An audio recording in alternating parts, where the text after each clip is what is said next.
देखो, शंका में कभी मत पड़ो।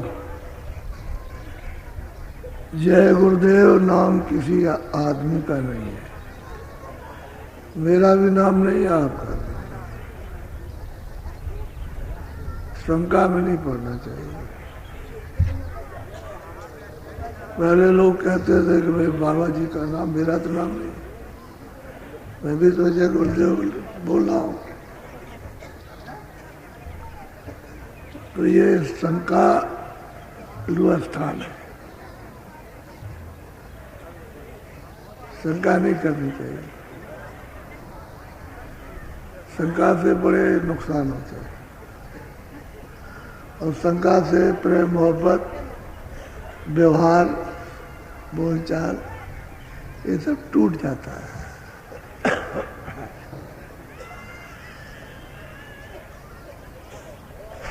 जय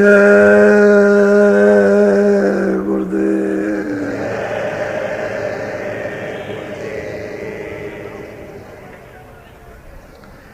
जब आप किसी का नाम लेते हो तो जो नाम रखा गया वो लो तो मुंडा नाम, उसमें कोई नाम में रस नहीं। लेकिन जब श्री लगा दो और जी लगा दो तो रस आता है, उसमें सब्र और प्यार और मुलायमता और आदर उसमें टपकता है।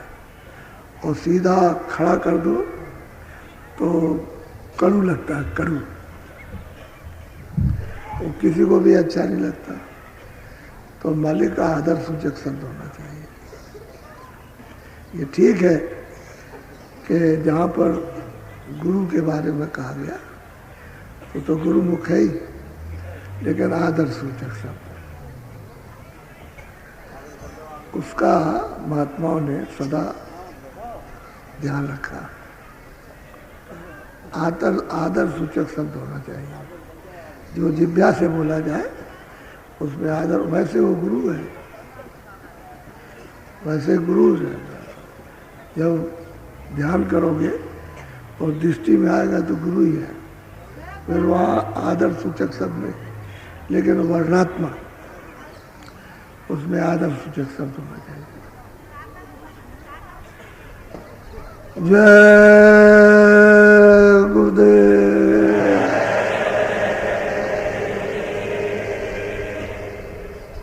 जय गुरुदेव नाम किसका। जय गुरुदेव नाम किसका। ये तो हम भी जानते हैं कि 7 बजे रखा गया, लेकिन आज होली है तो थोड़ा प्रार्थना अर्चना होगी पहले। सत्संग तो समय से शुरू होगा, लेकिन पहले प्रार्थना वगैरह कुछ हो जाएगा। ये होली में मालूम क्या होता है, धूल उड़ाई जाती है, धूल उड़ती है। तो महात्माओं ने कहा भाई कर्मों की धूल उड़ा दो, कर्मों की, यानी पाप पुण्य की धूल उड़ाओ। काय में जलाओगे, कहते हैं योग रूपी अग्नि में जला दो। योग रूपी अग्नि उसमें जला दो, उसमें सब भस्म होता है। लोहा लक्कड़ डालो, सब भस्म हो जाएगा। वो योग रूपी अग्नि है, वो प्रचंड अग्नि है, तो सब जला के बिल्कुल जिसको जलाना उसे जला देगी। जो जलने वाली चीज है वही जलेगी, सूरत नहीं जलेगी, सूरत साफ हो जाएगी। जो दोनों आंखों के पीछे बैठे हैं वो साफ हो जाएगी। भक्तों के साथ मतलब तो ये था, लेकिन आप बाहर रस्म बना लिया। दिवाली है, कहते हैं कि तुम दिया जलाओ, लेकिन उस दिए को जलाओ जिसमें तेल बत्ती न डाली जाए और सदा जलता रहे, उस दिए को जलाओ। तो आप मतलब ये है कि हर साल दिवाली में दिए जलाते हो और अपना दिया बुझा पड़ा हुआ। उसी दिए को जलाओ, जब जल जाएगा तो उसमें तेल बत्ती या बाहर की डालने की जरूरत नहीं, वो सदा जलता रहेगा। मतलब था त्योहार का, लेकिन जब महात्मा थे तब तो ठीक था, तब सही मतलब था। और जब वो चले गए उसके बाद लोग भूल गए, तो मतलब एक व्यवहार बना लिया। त्योहार एक व्यवहार, एक रस्म, बस उतना ही करके छोड़ दिया। उसके मतलब को नहीं पूछा कि भाई इसका मतलब क्या है। वो पूछते होते तो फिर आपको शंका ही नहीं रहती। तो ये देश परदेश है, अपना देश नहीं। और परदेश में आप रह नहीं सकते हो, आपको निकाल देगा। निकालने का मतलब समझते हो कि ये काया इस देश की दी है, इसमें सूरत को बैठाया, और फिर उसके बाद में जब समय जितना दिया पूरा हुआ तो कहेगा हमारे देश से निकलो, देश से निकाल देगा और फिर दूसरे देश में फंसा देगा कि चलो वहाँ तुमको बंद करेंगे। फिर वहाँ उसको बंद किया और वहाँ सजा दी, और फिर वो कहता है कि चलो यहाँ से भी निकलो, तो तीसरे में बंद कर देगा। तो ऐसे कितने युग और कल्प बीत गए, कोई अंत है उसका? कुछ। महात्मा किसी का खंडन नहीं करते, किसी का भी यथा उचित सबको बताते, खंडन नहीं करते। खंडन उनके यहाँ है ही नहीं, उनके यहाँ तो यथार्थ है। अब तुम्हारी समझ में ना है, बस वही खंडन है। तुम जिसको समझ लो वही खंडन है, और जिसको ना समझो वो यथार्थ है। तो महात्मा यथार्थ जो जिसकी जैसी गति है, पाप है पुण्य है, अच्छा है बुरा है, न्याय अन्याय है, उसको बताते हैं ये क्या है। तो अच्छे काम से, दूसरों को सुख पहुंचाने से, आराम पहुंचाने से, दूसरों की रक्षा करने से, वक्त जरूरत उनके काम आने से पानी पिला दिया, खाना खिला दिया, रहने को जगह दे दी, वो पशु पंछी आदमियों के साथ अच्छा व्यवहार, अच्छा बर्ताव, ये अच्छा काम है। और तुमने उनको सताया, मारा, पीटा, खाना नहीं दिया, ये नहीं दिया, रोटी चारा नहीं दिया, और मतलब ये है कि उनको बांध रखा, गर्मी में जाड़े में उसका ख्याल नहीं किया, तो ये खराब काम है। उसी को बताते हैं ये काम मत करो, अच्छा काम करो। तो अच्छे काम से तुमको सुख मिलेगा, आराम मिलेगा, निरोगता मिलेगी, निरोग नहीं होगा। और खराब काम करोगे तो फिर रोग हो जाएगा, दुख मिलेगा, दुखी हो जाओ, बीमारी मिलेगी, शरीर अंग भंग हो जाएगा, और फिर सड़ंत पैदा हो जाएगी, तो उससे बड़े कष्ट होंगे। इसलिए मना करते हैं कि ये खराब है, एक अच्छा। अच्छे को करो, उससे सुख पाओगे। कितने दिन? थोड़े दिन के, शरीर तुम्हारा थोड़े दिन ठीक रहेगा, लेकिन ये कहो कि मुझे कोई बदलेगा नहीं, तो इसमें से निकालेगा। अब वो जो अच्छा काम है उसका आपको फल आगे मिल जाएगा, उसकी प्रारब्ध बन जाएगी। क्योंकि जब इसमें से निकालेगा तो तुरंत प्रारब्ध बनाता है कि तुमने जो जो किया है, लो अब मैं तुमको ये शरीर देता हूँ, उसका ये भोग है। तो शरीर दे दिया, उसका भोग दे दिया। अगर मनुष्य शरीर दिया तो मनुष्य शरीर से कर्म करो, और नहीं तो और कोई शरीर दे दिया तो भोगो, फिर वो भोगे हो नहीं है, मनुष्य शरीर कर्म। तो कर्म को समझना चाहिए। तो यथार्थ किसी को न ब्रह्मा का विरोध, न विष्णु का विरोध, न शुभ कर्म का विरोध, न मतलब यह कि जीवात्माओं का विरोध है, किसी का विरोध नहीं है। न देवी का, न देवता का, न स्वर्ग का, न वैकुंठ का विरोध, न माया का है, न ईश्वर का, किसी का, न देवी न देवताओं, किसी को। यथार्थ है, जब तुम्हारी समझ में न आएगा वही विरोध है, और समझ में आ जाए वही सत्य है। बस ये महात्मा कभी किसको, जो चीज जिसकी है वही वर्णन करेंगे। और वो कहते हैं कि भाई परदेश में तो परदेशी में हो, अपना देश जब छोड़ दिया और दूसरे के देश में हो, मान लो बहुत तपस्या की, चलो तुम स्वर्ग में पहुंच गए, बैकुंठ पहुंच गए, चलो मतलब यह है कि तुम इंद्री में पहुंच गए, तो मतलब यह है कि आप शिवपुरी में पहुंच गए, आप मतलब इस धाम में पहुंच गए, तो मतलब यह कि आप वहाँ रहोगे, वो भी तो परदेश है।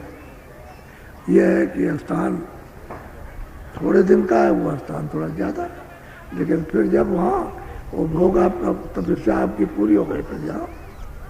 तो कहते हैं कि भाई उससे परे तो नहीं हुए, वो जन्म मरण तो फिर भी उसी दायरे में रहे कि वो अब थोड़ी सी ज़्यादा तब तक रुके हुए हो, जब जो भोग लिया आपने तो फिर आ गए यहाँ कर्म करने के लिए। ये शरीर ये बैठा है, वहाँ कर्म नहीं बनेगा, वहाँ जो कुछ आपने जमा किया भोग लो, और फिर आपको राजा बना दिया, धनीवानी बना दिया आपको, तो फिर वो भोग भोगोगे इंद्रियों के, आप बुराई में फंस जाओगे तो फिर सीधे नरकों में ले जाएगा। तो कहते हैं कि भाई काल जाल से कर्मों से तो परे हुए नहीं। अब वो कर्म कोई यहाँ तो जमा नहीं होते। 3 प्रकार के कर्म है, एक तो क्रियामान जो अभी आप करते हो, दूसरा यह है कि प्रारब्ध जिससे ये शरीर मिला, फिर आपने जो इससे कर्म किए, और तीसरा है संचित कर्म। ये 3 कर्म है। तो प्रारब्ध का भोग तो आपको मिल गया, वो तो श्वास श्वास पर आपको मिलेगा। अब क्रियामान कर्म अच्छा कर्म, तो यही आगे चल कर के जब इसका हिसाब समाप्त होगा और नया हिसाब बनेगा, तो वहाँ सब मतलब ये है कि आपको फिर प्रारब्ध बन जाएगी उसी क्रियामान कर्मों की, और फिर उसका जब बनेगा तो जो भी शरीर देना उसमें बंद करेंगे, उसका भोग देना, बस ये है। तो प्रारब्ध ये है, क्रियामान कर्म जो रोज करते हो वो है, और संचित है कि उसमें से जो अलग अलग करके, और जो जहाँ का है वहाँ अलग, जैसे ऊपर जाने का है, स्वर्ग में जाने का, बैकुंठ में जाने का, तो एक एक कण जमा होता है आपका, वो जमा होता रहेगा, जमा होता रहेगा, जमा कितने युगों तक जमा होगा, तब फिर जा करके वैसा रास्ता मिलेगा, तब आप वहाँ तपस्या से साधन से तब पहुँचोगे, और फिर वहाँ भोग लीजिए। मान लो 500 बरस, 1000 बरस, 2000 बरस, और भोग के फिर आ जाए, फिर कर्म कीजिए आप, तो फिर फंस गए, रहे तो उसी जाल में, मेहनत भी की, परे नहीं गए। अब जब परे नहीं जाओगे तो फिर तो काल जाल के अंदर, कर्मों के अंदर रहे, कर्मों के अंदर तो कर्म फल पाओगे, इससे बच नहीं सकते। तो महापुरुष जो है किसी का खंडन अंडन नहीं करते, वो यथावत जो जहाँ की चीज़ है उसी को बताते हैं। तो आप लोग समझ नहीं पाते हो, और यही आपके लिए शंका है। समझ जाओ तो फिर तो ज्ञान हो गया, और बुद्धि का भी ज्ञान करना चाहिए भौतिक, कि संसारी चीज़ें समझ करके भी थोड़ा बहुत बोध हो, और परमार्थ की जो आत्मज्ञान है वो तो बताए, तो ये शंका मिट जाए तो फिर अंदर चले जाओ, फिर काम बन जाए। तो शंका में तो भागते फिरते हो, तो थोड़ा सा तो ये देश नहीं है। धाम अपने चलो भाई,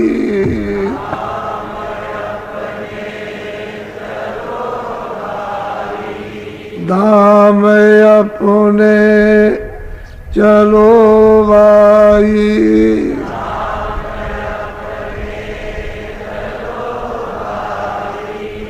पराए देश क्यों रहना,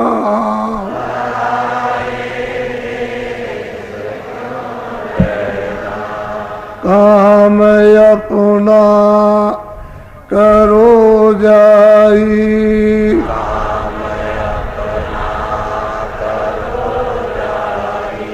काम अपना करो जाई,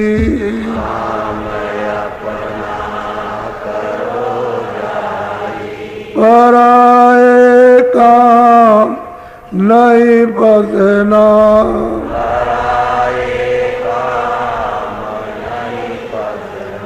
अब ये मनुष्य रूपी तन है, इसमें आप जो काम कर रहे हो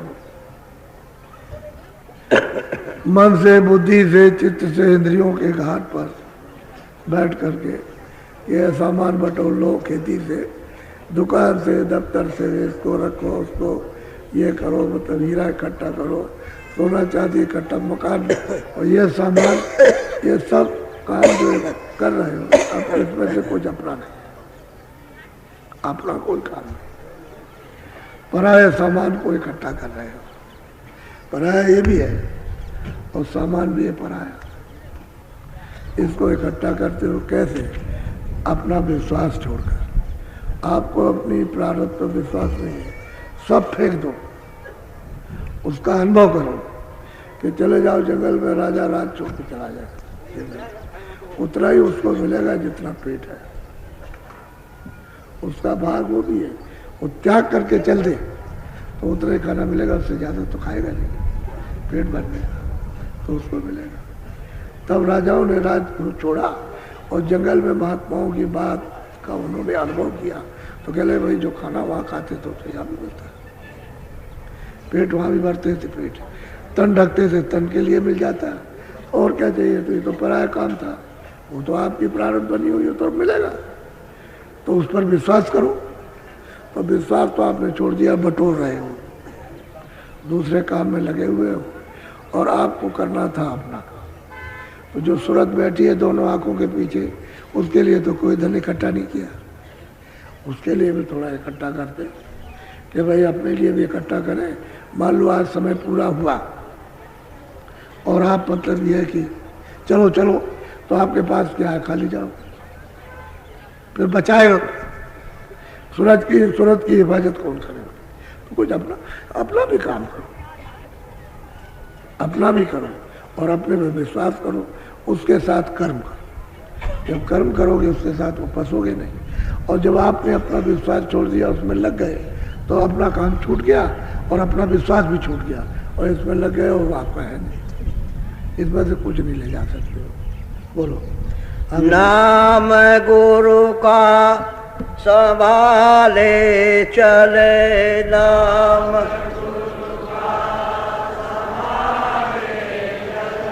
यही है दाम गठ बंधना। अब कहते हैं गुरु ने जो नामदान दिया कि सूरत घाट पे बैठकर तो इस नाम की कमाई करके धन जमा कर, कहते हैं कि वो करना चाहिए, वो तो असली धन है सूरत का।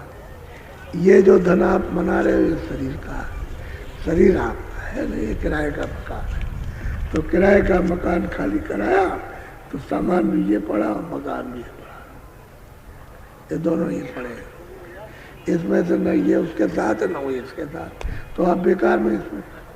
अरे भाई अपनी कमाई करते, वो जीवात्मा का चेतन धन जमा करते हैं, जब जाने का वक्त होता तो फौरन उसकी रक्षा होती, संभाल होती, फिर कोई इधर उधर नहीं ले जा सकता। तो आत्म धन तो आपने जमा नहीं किया, संसारी कूड़ा कचरा ये सब जमा करते रहे, इधर से दूसरों की ठगी करते रहे, इधर लूटते रहे, उधर लूटते रहे, यही मतलब ये धोखा बेईमानी चोरी करके ये जब कूड़े कचरा है, मवाद है, और क्या है, ये कोई मतलब ये है कि हीरा थोड़ी है। और फिर आप कहते हो कि उससे हमको सुख मिल जाए।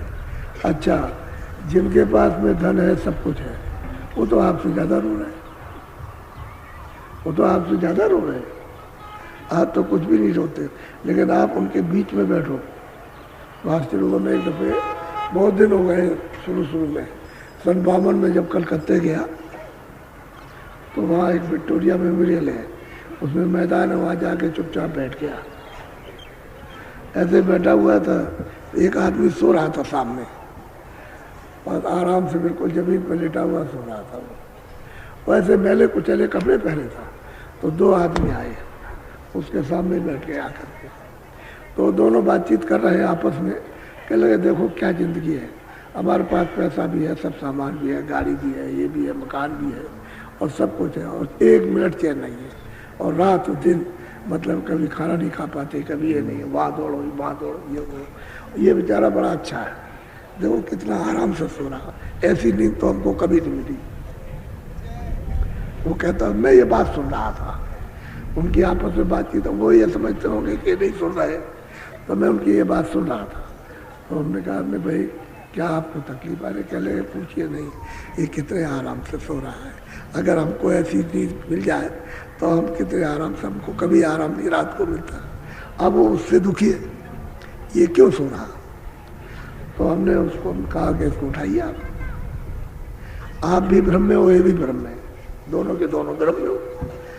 आप कहते हो ये सुखी हो, ये कहता है आप सुखी हो, तो इसको उठाइए। तो उसको उठाया, उठ के बैठ गया। तो पहले तो थोड़ी देर में, और नींद ठीक की उसने, तो बैठ गया। कहले बाबू जी क्या है, क्यों परेशान हो रहे हो। कहले भाई ये बताओ कौन सुखी है। अरे कह लगे बाबू जी सुखी की बात, ये है घोड़ी है, घोड़ा गाड़ी है, ये एक मकान है, ये है रुपया पैसा है, कारखाने हैं, ये है वो है, ये बहुत सुखी है। और हम गरीब आदमी, हम तो बहुत प्रेरित हैं, हमको क्या सुख है। हमने कहा आप सुन लीजिए इनकी बात, ये इसकी बात सुनिए, ये आपको कहना सुखी है, और आप इसको देख करके रो रहे हो कि ऐसी नींद इसकी हमको मिल जाए, ये न सो सके, आप ये मना रहे हो। तो बताइए कितने दुखी हो। तो क्या काम करते हो। कह लगे अरे बाबू जी बगीचे में ये जो मैदान है इसकी घास काटता हूँ, वो ठेला खड़ा, और काट के ले जाता हूँ बाजार में बेचता हूँ, मैंने लीलाम ले लिया। भाई तब कितना मिलता, कल मिल जाता 50 रुपये, 52 में 50 रुपये मिल जाता हमको। तो मतलब ये कि हम तो समझते हैं भगवान की हमारे पर कृपा हो गई कि हमको रोटी रोजी दे रहे हैं, बस ये बात। हमने देखो तो बेचारा सब्र कर रहा, और आपके पास इतना होते हुए, और आप उसकी बेचारे की उसकी नींद खोल छीनना चाहते हैं कि हमको ऐसे इसकी नींद हमको मिल जाए। ये कैसे, इसका काम कीजिए तो आपको नींद मिल जाएगी, आप भी ऐसे ही रहिए। तो आप तो आसमान में जाते हैं, कैसे आपको मिले। मैंने कहा अच्छा ये बताओ और भी लोग जो आपकी तरह से हैं वो सुखी है। कहने वो हमसे भी ज़्यादा दुखी। तो हमने कहा इसमें किसी को सुख मिलने वाला नहीं है, सुख नहीं मिलेगा। तो आप कैसे निकलेंगे इससे, तुम्हें भी कोई महात्मा मिलेगा तभी निकलोगे, ऐसे इसमें तो डूब गए। ये तुम्हारे बस की बात नहीं है कि तुम निकल जाओगे, कि तुम तो शक्तिहीन हो गए, शक्ति क्षीण हो गई, न बुद्धि में बल है न शरीर में बल है, तुम्हारा कुछ नहीं होगा। तो कहने का मतलब है सब दुखी, जिनके पास बैठी है वो सब के सब दुखी। तो मैं बहुत बार हवाई जहाज में जा चुका हूँ, तो कभी कभी मुझे देखते हो तो पहचान लेते हो कि बाबा जय गुरुदेव आप हैं। मैं जय गुरुदेव तो नहीं हूँ, लेकिन जय गुरुदेव नाम का प्रचार तो जरूर करता हूँ। अच्छा। फिर वो अपनी तकलीफ है जब वर्णन करने लगते हैं, तो हमने कहा हवाई जहाज में क्यों चलते हो। कह लगा अगर हवाई जहाज में न जाए तो हमको तो कोई पैसा ही नहीं देगा, हमारा सब चला जाए, हमारी वो फैक्ट्री बंद और वो हमारी फैक्ट्री। तो कहने का मतलब ये है कि जितना आप सोच रहे हो सब झूठा, ये भी दुखी है और वो भी दुखी है, दुखी कोई आराम से नहीं है। लेकिन इसको समझने की जरूरत है कि हम इसमें रहें तो कैसे इसको काम मिले। अगर इतना समझ जाओ और विवेक हो जाए तो दुख चला जाए। अब विवेक तो है नहीं है, उलझे पड़े हुए हो तो दुख कैसे जाएगा। पराये सामान को इकट्ठा कर रहे हैं रात और दिन, जुटे पड़े हुए जो अपने काम आने वाला नहीं है, और अपना काम छोड़ दी। अपना काम करने लगो, ये सब चीज समझ में आ जाए। अपना नहीं काम करोगे कोई चीज समझ में आने वाली, क्योंकि ये तो अंधेरा है, इसमें उजाला हो तब तो एक बात भी है। तो सूरत तो बेचारी इसमें बदी पड़ी हुई है, वो तो अपने आप कुछ नहीं कर सकती है। उसको तो या तो कोई बल मिले, या मतलब है मन बुद्धि इसका साथ दे दे, क्योंकि इन्होंने तो पता लिया तो ये निकल सकती है। तो होश में आ जाए, होश में आएगी तभी इसको मतलब यह है कि वास्तविक बोध प्राप्त होगा, ये पाएगी अपना। और इसको शक्ति जब प्राप्त होगी तो ये मन बुद्धि चित्त ये इंद्रिया कुछ नहीं कर सकती। तो कहने का मतलब यह है कि भाई गुरु का नाम, इसको जो मिलता है उसको गांठ में बांधो और रोज इससे काम लो। क्योंकि वो तो कहता है दरवाजे पर बैठ जाओ, जिधर से करो यहाँ दरवाजे पर बैठो, 1 second 1 minute 2 minute 4 minute 10 minute दरवाजे पर बैठ करके और जरा सा यहाँ बैठक बनाओ तो क्रिया शुरू हो जाए, आत्म क्रिया। ये सूरत की क्रिया, क्योंकि सूरत का कर्म तो अलग है और शरीर इंद्रियों का कर्म अलग है। तो ये तो यहाँ कर रहे हैं और वो करेगी वापस जाने का, अपना कर्म करेगी। तो चेतन कर्म करना चाहिए, उससे तो धन आपको मिल जाएगा अपना। और चेतन क्रिया होती है, जड़ करते रहे तो जड़ तो अपने मिलने वाला नहीं, क्योंकि जड़ अपना कुछ है नहीं। ये तो किराए का मकान है, खाली मोहब्बत खत्म हो गया। बोलो। जगत का रंग सब मैला,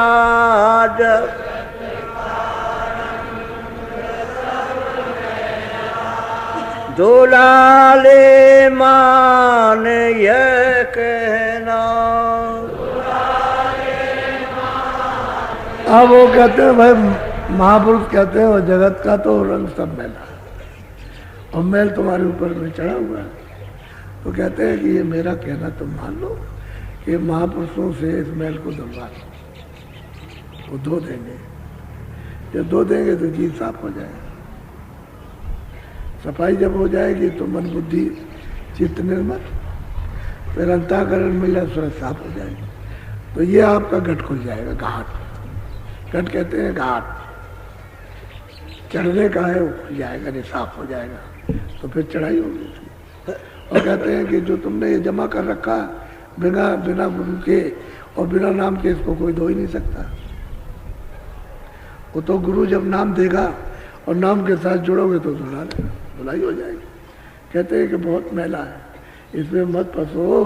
अरे भाई मेरा कहना मानो, ऐसे तुम जल्दी से करो, जल्दी धो, देर मत करो, नहीं तो ये वक्त जो है आपका तक सीनी मालिक को प्राप्त करने के लिए जो समय मिला वो निकला जा रहा। और ये अमोलक मनुष्य शरीर मिला। दरवाजे पर सुरतों को बैठा दिया और कहा अरे तुम चलो उधर को, तो जानकार मिले तो बताए कि भाई ऊपर की तरफ चलो, उधर से आयो, यहाँ तो तुम्हारा कहीं घर नहीं, वो तो अपना घर तो ऊपर है। तो जब उधर नहीं चलोगे तो आप कैसे मतलब कैसे धोए जाओगे। अब वो इतना प्यार से समझाते, ठहरो बंद करो, अब वो चलो। हाँ, अब यह है कि करनी की, किसी ने स्वर्ग प्राप्त किया, किसी ने वैकुंठ प्राप्त किया, किसी ने देवी देवताओं को प्राप्त किया, किसी ने 14 भवन प्राप्त किए, किसी ने आद्या शक्ति को प्राप्त किया, कोई इंद्रपुरी में गया, कोई रामलोक में, कोई श्यामलोक में, कोई गोलोक में, कोई प्रकृति लोक में, किसी ने ईश्वर को प्राप्त किया, किसी ने ब्रह्म को प्राप्त किया, किसी ने पारब्रह्म को प्राप्त किया। तो मैं थोड़ी कहता हूँ ये खराब है, बहुत अच्छी बात, बहुत अच्छा है। उसके लिए कोई महात्मा ये थोड़ी कहते हैं कि ये नहीं है, वो तो कहते हैं तो है ही, जो चीजें रास्ते में हो तो है ही। लेकिन अगर आगे आप नहीं गए तो फिर हदबंदी में रह गए, वो तो हदबंदी है। अगर इससे आगे नहीं जाओगे तो फिर यहीं आओगे, इसी जगह आकर के फिर आप कर्मों के बंधन में आओगे, कर्म करोगे, फिर 4 खानों में 84 रचियों में जाओगे। तो ऐसा करो, मतलब ये कि परे चलो। जब परे जाओगे और इसकी हदबंदी से निकल जाओगे तब आप अपने देश में जाओगे तो वहाँ ये जन्म मरण 84 नरक, अच्छे बुरे कर्म, फिर यहाँ ये कोई मारता काटता पीटता, ये कोई न स्वर्ग न वैकुंठ न ब्रह्मांड, ये सब कुछ नहीं है वहाँ। वो तो अखंड देश है। तो जब तक सूरत में नहीं पहुँचेगी तब तक ये जाल से निकलेगी। ये तो कर्मों का जाल है, इसमें फंसी रहेगी। तो महात्मा कहते हैं कि नहीं, ईश्वर भी है, स्वर्ग भी है, ब्रह्मा विष्णु भी है, आद्या महाशक्ति भी है, समझिए, और ब्रह्मांड भी है। वो ये नहीं कहते, और ब्रह्म भी है और पार ब्रह्म भी है। और कैसे उसको प्राप्त करोगे, तो इधर जब बैठोगे तब ये सब मिलेगा। यहाँ से जब सब आ जाएंगे, यानी कोई रास्ते में इधर उधर कोई छूटने उठने वाला कुछ नहीं है, सब लोग सामने आएंगे। अब यह है कि आपको कहाँ जाना है। जब कोई मिल जाएगा आपको कि भाई तुमको तो वहाँ पहुँचना, तो उसने कहा चलो, तो बीच में तमाम गाँव मिलेंगे, पूर्वे मिलेंगे, 1 घर का, 2 घर का, 10 घर का, 50 घर का, 1000 घर के, और फिर जिले भी मिल जाएंगे। लेकिन तुमको तो वहाँ जाना जहाँ का बताया कि वहाँ पहुँचना है। इसके माने वो गांव पूर्वे नहीं है, ऐसा नहीं है। वो जो नीचे की रचना है वो है, और उसमें जो लोग हैं वो है, और जो उसकी संभाल करते हैं वो सब है। अब वो तो महात्मा तो जानते हैं तो सबको बताएंगे, और नहीं जानते तो कहेगा नहीं। और नीचे का जान लिया, ऊपर का नहीं जाना, तो कहेगा उधर कुछ नहीं है। तो एक जो देखे आया वो कहता नहीं उधर भी है, ये भी है।